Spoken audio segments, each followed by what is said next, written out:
Why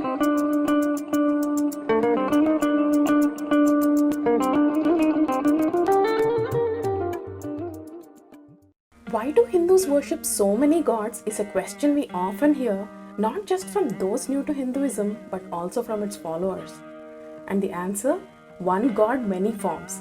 Simple, right? Not so much if you scratch the surface a bit or you got kids from today's generation.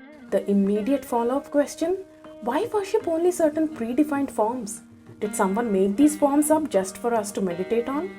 Let's explore. We will begin with getting our terminology right. The one God or the Supreme Being is called the Paramatma or Parabrahma, and his many forms are the Devatas. The worshipper or the spiritual aspirant is the Upasaka.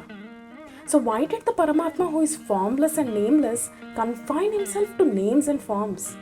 Primarily for two reasons. One, to have a well-defined operational framework and structure that drives the functioning of this universe. And two, to help his Upasakas understand his true nature through the forms and names. The Paramatma, who is potent of taking any name and any form, assumes 6 main divine forms in which all of his capacities are manifested in their entirety. Each line of deity worship called a school of thought. Ganapati, Shiva, Vishnu, Skanda, Shakti, Aditya. These deities assume variants of their forms to perform specific functions in this universe.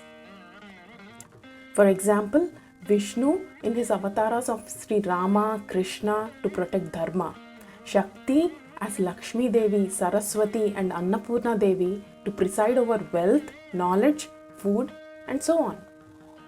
Now moving on to the second purpose.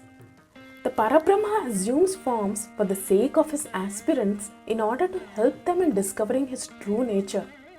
Say you want to help someone who has never known what sweet tastes like. No matter how hard you try and describe, it will be extremely laborious and challenging to achieve your goal. On the other hand, simply give him a gulab jamun, jalebi or laddu to taste, and that's the end of the story. The 6 schools of thought give the worshipper the choice to pick the deity or upasya devata that suits his taste.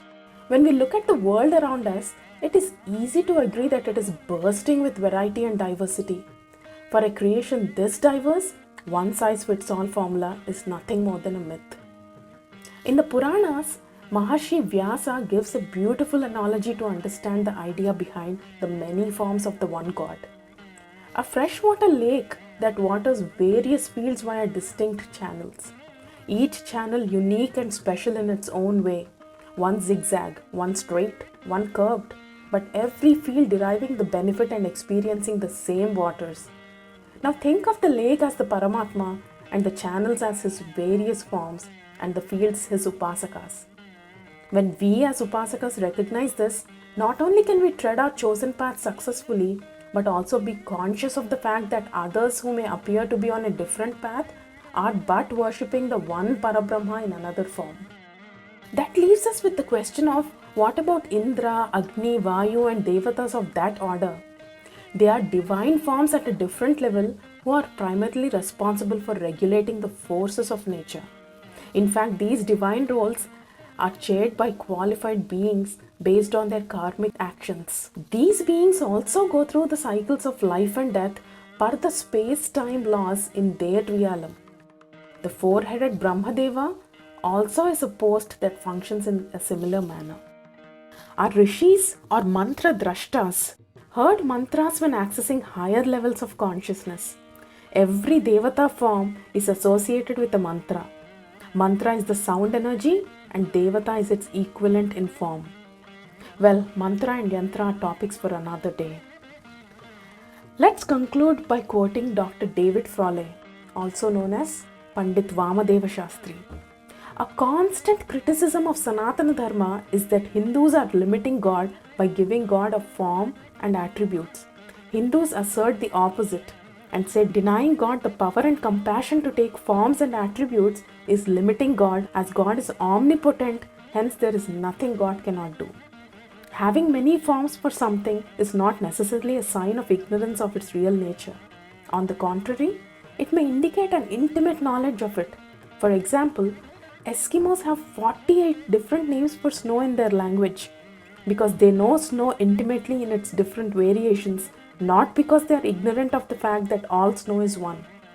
The many different deities of Hinduism reflect such intimate realizations of the divine on various levels. Just as the Eskimos know snow in great and intimate detail because they lived with it closely, Hindu civilization knows God and the secrets of the spiritual life in intimate and unparalleled detail. That's all for now, and we will be back with another video very soon. Do share your questions and comments with us. Thank you.